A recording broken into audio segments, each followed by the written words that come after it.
We have, obviously, there was a lot of folks in affected areas that evacuated. Some did shelter in place. As of last night, we've contacted over 20,000 Floridians that filled out a shelter-in-place survey on floridadisaster.org.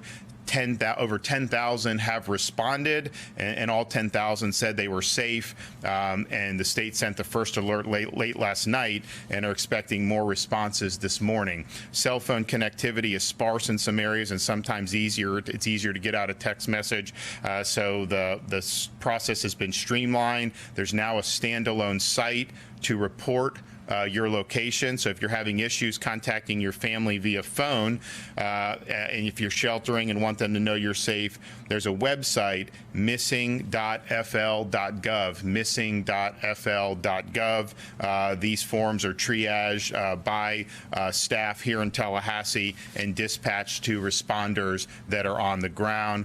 In addition to the rescues yesterday, rescue personnel have gone to more than 3,000 homes in the hardest hit areas, going door to door to check on the occupants of those residences. There are over 1,000 dedicated rescue personnel who are going up and down the coastline. They all also are going to be doing more and more inland in some of our counties, inland portions of Charlotte and Lee, but also DeSoto and Hardee counties. I think Hardee County is the most without power right now. I think they're 99% without, or they're pretty. Yes. Yeah. So, so you see the really troubling images of a washed out home on the Fort Myers beach, and that really is ground zero and obviously very important. But this was such a big storm that there are effects far inland, and these rescue personnel are sensitive to that, and they're going to be helping. As of 6 a.m., there are about 1.9 million people, our customers, without power. Right now, the hardest hit areas are Hardee, 99% without power as of this morning. Charlotte and Lee both have 85% without. And DeSoto is at 80% without. Sarasota, Collier, Manatee, close to half of the customers there are without power.